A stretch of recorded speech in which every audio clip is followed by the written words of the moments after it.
Good morning दोस्तों। कैसे हैं आप लोग? आशा करते हैं कि आप लोग ठीक ही होंगे, है ना। तो चलिए, आज हम लोग बहुत ही मजेदार चैप्टर शुरू करने वाले हैं जिसका नाम है वास्तविक संख्या। पहले हम लोग इसके बारे में परिचय जाने। आज चैप्टर का परिचय जानने वाले हैं, है ना।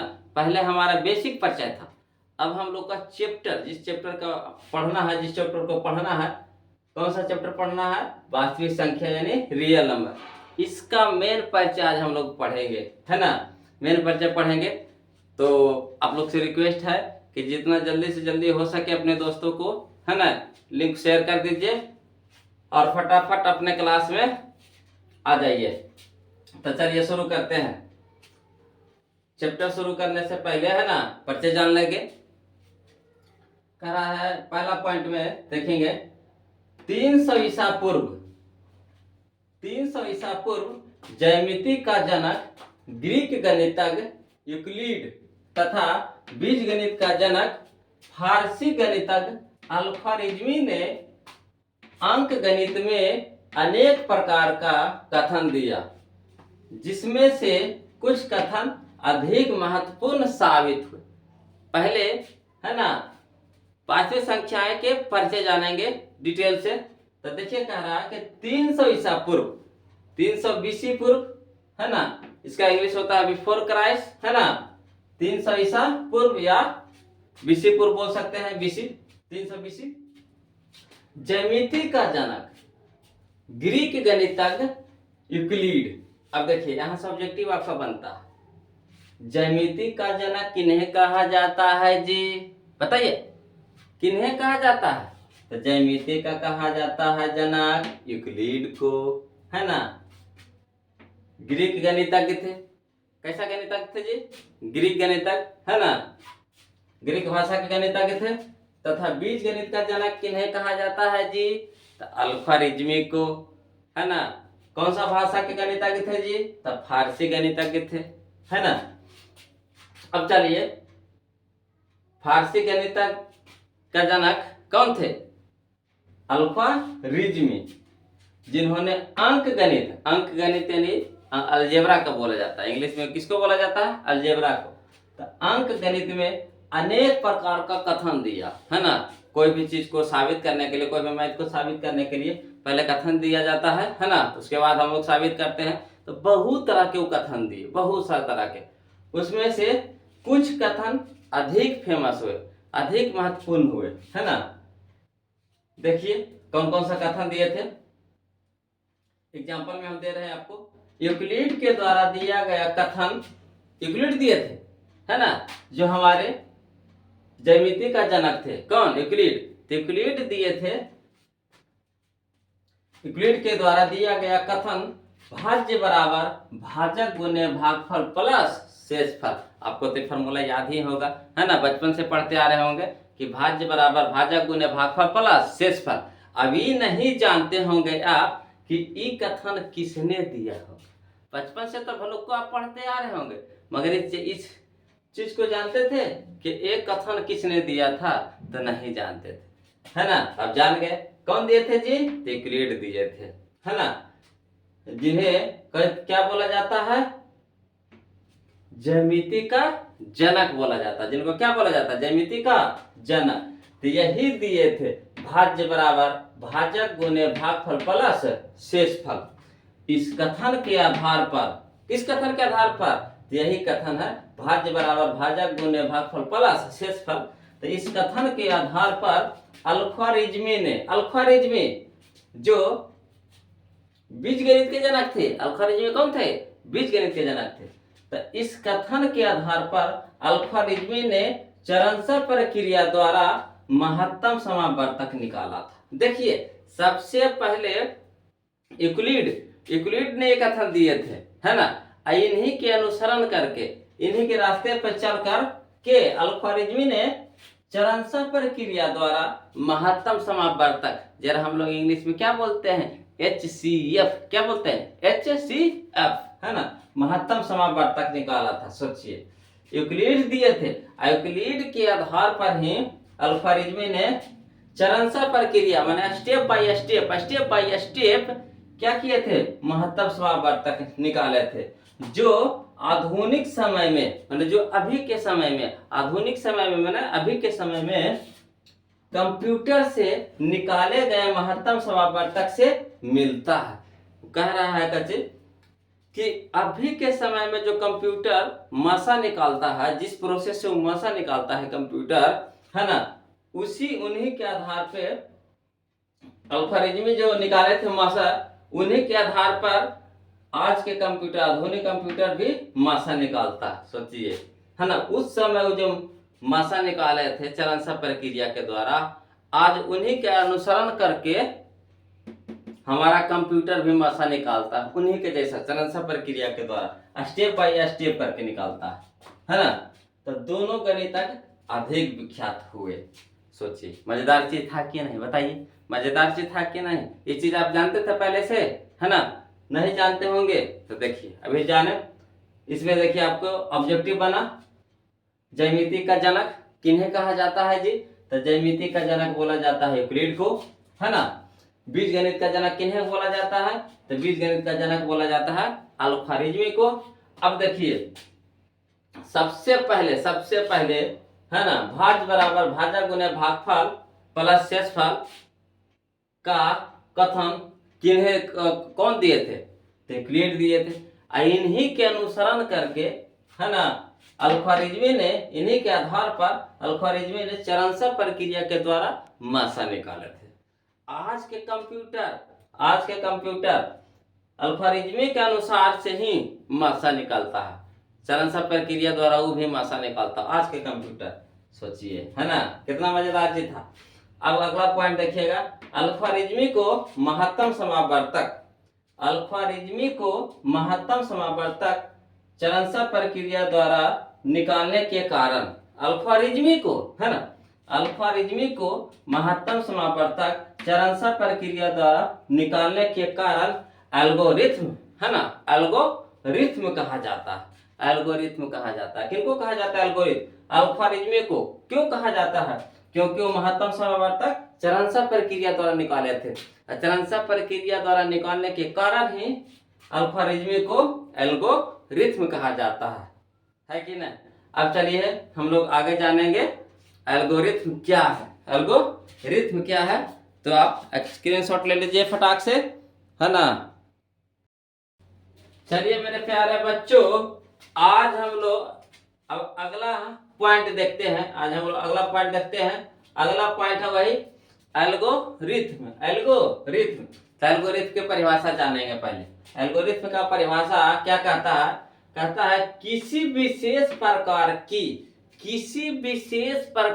की समस्याओं को हल करने के लिए, किसी विशेष प्रकार की समस्याओं को हल करने के लिए चरणसर प्रक्रिया का प्रयोग किया जाता है, उसे एल्गोरिथ्म कहते हैं। याद हुआ? एल्गोरिथ्म किसे कहते हैं जी? कहता है किसी विशेष प्रकार की समस्याओं को हल करने के लिए चरणसर प्रक्रिया का प्रयोग किया जाता है, उसे एल्गोरिथ्म कहते हैं। मैंने किसी विशेष प्रकार की समस्याओं को, है ना, हल करने के लिए चरणसर प्रक्रिया का स्टेप बाय स्टेप उसको हल किया जाता है, स्टेप बाय स्टेप उसको तोड़ा जाता है, तो उसी को बोला जाता है क्या? एल्गोरिथ्म बोला जाता है। इसके बाद अगला पॉइंट है प्रमेयिका, जरा इंग्लिश में बोलते हैं लेमा, है ना। प्रमेयिका यानी लेमा। तो देख रहा कह रहा है वैसा अंकगणितीय कथन जिसके द्वारा अन्य अंकगणितीय कथन को साबित किया जाता है, उसे प्रमेयिका कहते हैं, है ना। आया समझ में? फिर से देखिएगा, प्रमेयिका यानी लेमा कह रहा है वैसा अंकगणितीय कथन जिसके द्वारा अन्य अंकगणितीय कथन को साबित किया जाता है, उसे प्रमेयिका कहते हैं। माने जिसके द्वारा हम किसी और को साबित करेंगे तो उसी को बोलते हैं प्रमेयिका। अब देखिए साबित कहाँ होता है? तो साबित होता है प्रमेय में। तो चलिए प्रमेय के द्वारा हम लोग इस चैप्टर में जानेंगे, है ना। प्रमेय के द्वारा साबित करेंगे, उनके कथन को प्रमेय के द्वारा साबित करेंगे। तो देखिए प्रमेय नंबर फर्स्ट है, इसमें 3 गो प्रमेय पढ़ना है ना। तो प्रमेय नंबर फर्स्ट आपका कहता है यूक्लिड विभाजन एल्गोरिथम, यूक्लिड विभाजन एल्गोरिथम, यूक्लिड्स डिवीजन एल्गोरिथम, या इसी का दूसरा नाम है अंक गणित का मौलिक प्रमेय। इसी का दूसरा नाम है अंक गणित का मौलिक प्रमेय, यानी इसको कहने का मतलब हो गया fundamental theorem of arithmetic, fundamental theorem of arithmetic, है ना। अरिथमेटिक में होता है क्या चीज, अंक गणित, अंक गणित। क्लियर है। तो चलिए शुरू करें हम लोग अपना पहला प्रमेय का कथन क्या कहता है जे। तो चलिए प्रमेय नंबर फर्स्ट का कथन हम लोग अब जानेंगे और साबित करेंगे, है ना। देखिए मेरे प्यारे बच्चों में हमारा कथन क्या कहता है। कहता है कथन यदि दो धन पूर्णांक, यदि दो धन पूर्णांक ए और बी इस प्रकार हो कि, है ना। तो यदि दो धन पूर्णांक ए और बी इस प्रकार हो कि ए बड़ा बराबर बी, ए बड़ा बराबर बी, है ना। जब ए में बी से भाग दिया जाता है तो शेषफल हमेशा शून्य से बड़ा या बराबर लेकिन भाजक से हमेशा छोटा होता है, लेकिन भाजक से हमेशा छोटा होता है। तो देखिए कह रहा है क्या चीजें समझिएगा।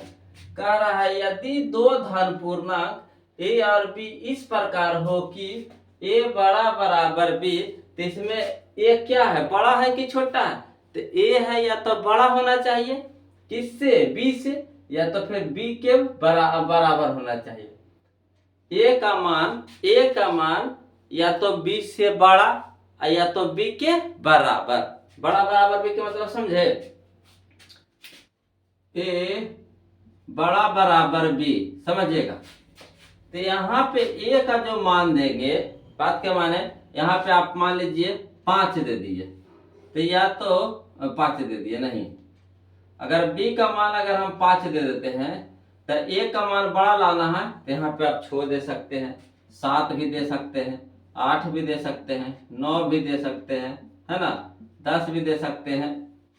तो बड़ा हो गया। अगर बराबर लाना है तो अगर 5 है ना, बी के जगह पे हम 5 माने हैं तो एक जगह पे कितना होगा, 5 होगा, समझे। तो देखिए आगे हम लोग फिर समझेंगे। तो कह रहा है यहाँ पे ए का जो मान होगा या तो बी से बड़ा होगा या तो बी के बराबर होगा।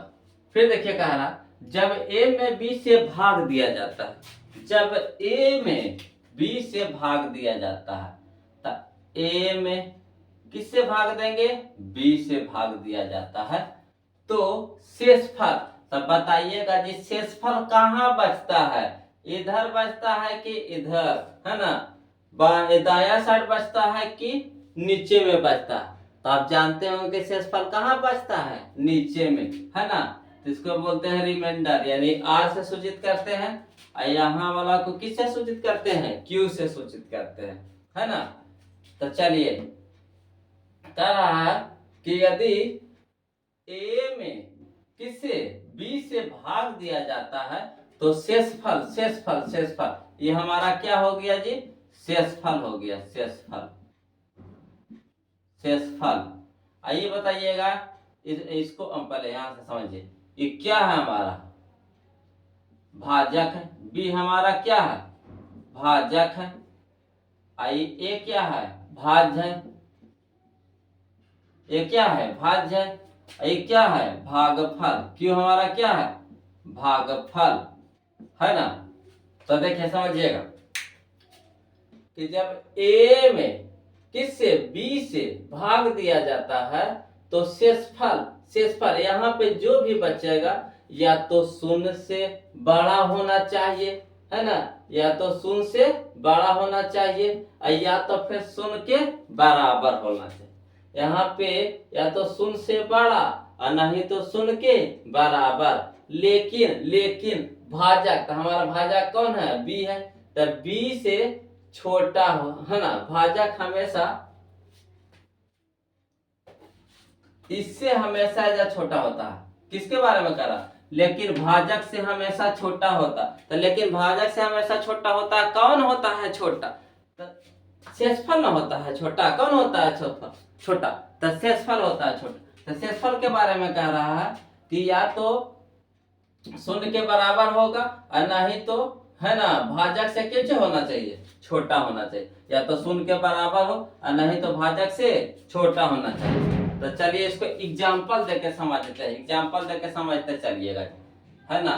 तो मान लीजिए कि एग्जाम्पल में हम पहले ले लीजिए 5 से भागा दे रहे हैं। एग्जाम्पल 1 में 5 से भागा दे रहे हैं 5 में, 5 से भागा दे रहे हैं 5 में। तो कितना बार लगेगा? कितना बार लगेगा बताइए? कितना बार लगेगा जी? कितना बार लगाएंगे जी? तो एक बार लगाएंगे। कितना बार लगाएंगे? एक बार लगाएंगे। तो एक बार लगाएंगे तो कितना यहाँ पे लिखाएगा? 5। तब बताइए घट के कितना आ गया? 0। अगर हम एग्जाम्पल 2 ले लेते हैं, ठीक, 2 लेके देखिए। तो 5 से भागा दीजिए किसमें? अभी बड़ा लीजिए तो 6 में। तो कई बार लगाएंगे? तो एक बार लगाएंगे। तो यहाँ कितना लिखाएगा? 5। तो यहाँ घट के कितना आ गया? 1। अब फिर से लीजिए, देखिए चेक करके। 5 से भागा दे रहा है किसमें? अभी 7 में भागा दीजिए। तो 5 भागे 7, तो कितना बार में लगाएंगे? एक बार। यहाँ कितना लिखेंगे? 5। यहाँ कितना आ जाएगा? 2। देखिए फिर भागा चौथा नंबर में 5 से भागा देंगे। अभी किस में देंगे? तो 7 के बाद अभी 8 ले लेते हैं। तो 8 में तो कितना बार लगाएंगे जी? एक बार। तो कितना हो गया? 5। कितना शेषफल आ गया? 3 आ गया। अब पांचवा में देखते हैं, एग्जाम्पल 5 लेते हैं। तो 5 भागे कितना दीजिएगा? 9। कई बार लगाएंगे? एक बार। कितना हुआ? 5। घट के बताइएगा जी शेषफल जी? 4। अगला ले लीजिए एग्जाम्पल 6 नंबर में 5 से भागा दे रहे हैं अभी कितना? 10। तो कितना बार लगाएंगे? 2 बार लगाएंगे। कितना हो गया? 5 दूनी के 10, है ना। शेषफल कितना आ गया? 0। अब चलिए, आपको मन है तो और भी ले सकते हैं। 7वां में ले लीजिए। 5 से भागा लगाइए किसमें? तो 11 ले लीजिए। तो क्या बार लगाएंगे? 5 दूनी के 10। शेषफल कितना आ गया? 1। कट गया, है ना। तो यहाँ पे देख रहे हैं, अब ज्यादा कुछ लगा जाएगा वैसे ही आएगा। एक बार 0 आएगा शेषफल, फिर 1 आएगा, फिर 2 आएगा, फिर 3 आएगा, फिर 4 आएगा, फिर 0 आएगा, फिर 1 आएगा, फिर 2 आएगा, फिर 3 आएगा, फिर 4 आएगा, फिर 0 आएगा। ऐसे होते रहेगा। मैंने 5 से ज्यादा कभी नहीं होगा। 5 से ज्यादा कभी नहीं होगा। इसका मतलब यहाँ इसे इस तरह से हम लिखे, हमको साबित करना है ना। साबित करना है। यहाँ पे कुछ क्या साबित करना था, है ना। यहाँ पे छोड़ दिए, इसके लिए यहाँ पे लिख दीजिएगा जी। यहाँ पे लिख दीजिएगा, कह रहा है कि ए में बी से भाग दिया जाता है। ए में बी से भाग दिया जाता है तो शेषफल हमेशा शून्य से बड़ा। शेषफल हमेशा शून्य से बड़ा। शेषफल हमेशा शून्य से बड़ा। तो शेषफल हमारा कितना हो गया? 8। शून्य से बड़ा, तो शून्य से बड़ा का चिन्ह लगा दीजिए। शून्य से बड़ा तो बड़ा का चिन्ह लगा दीजिए, है ना।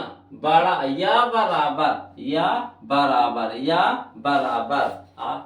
लेकिन भाजक से हमेशा छोटा। भाजक हमारा कौन सा है? बी है। तब बी से हमेशा छोटा, बी से हमेशा छोटा। तो यही चीज को हमको साबित करना था। यहाँ नहीं लिखे थे, छूट गया था, है ना। तो कोई बात नहीं, अभी बता दिए हैं। तो चलिए यहाँ पे हम लिख सकते हैं, क्या लिखिएगा? भाजक। भाजक कितना माने हैं? पहले भाजक लिखिए। भाजक, भाजक कितना माने हैं जी? भाजक किसको बोला जाता है? बी को बोला जाता है। तो बी बताइए कितना माने हैं? तो बी हुआ माने है कितना? 5, है ना। भाज्य, भाज्य देखिए, भाज्य। तो भाज्य किसको बोला जाता है? ए को बोला जाता है। तो भाज्य कितना कितना रखे? एक बार 5 रखे, फिर 6 रखे, फिर 7 रखे, फिर 8 रखे, फिर 9 रखे, फिर 10 रखे, फिर 11 रखिए। ऐसे से जितना रखते जाइए, है ना। अब बताइएगा शेषफल। शेषफल, शेषफल। तो शेषफल किसको बोलते हैं जी? आर को। तो शेषफल कितना कितना आ रहा है बताइएगा।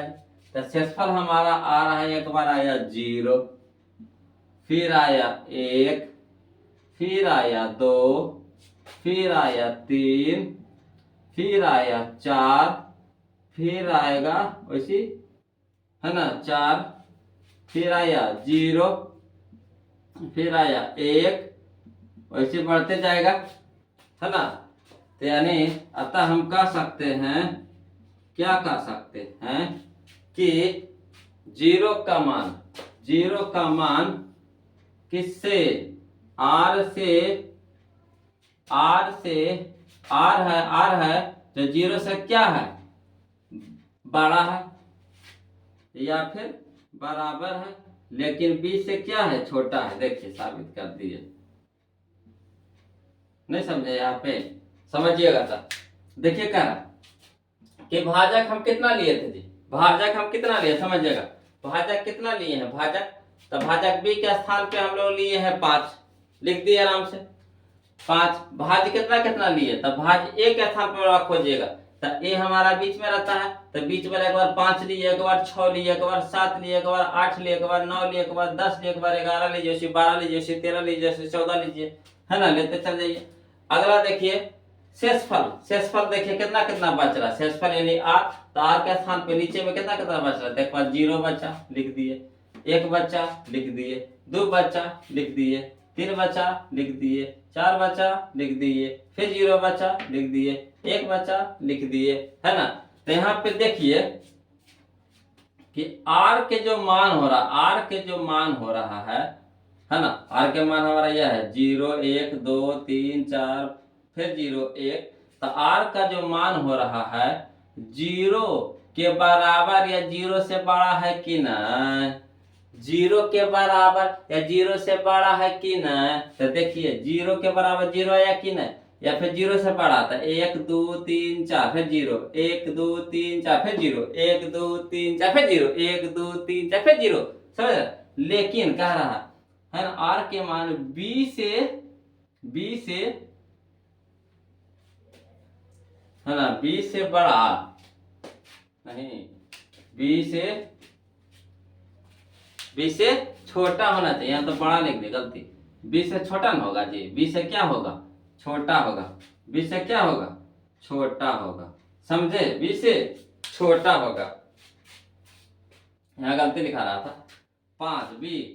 तो जब भी यहाँ पे जो भी बचेगा तो सब इससे छोटा होगा, अगर बड़ा हो जाएगा तो फिर से ना भागा लग जाएगा, अगर यहाँ पे बड़ा हो जाएगा, इससे यहाँ पे बड़ा हो जाएगा तो फिर से ना भागा लग जाएगा, तो फिर से भागा लग जाएगा तो फिर छोटा हो जाएगा, इसलिए यहाँ पे बड़ा कभी बचबे नहीं करेगा।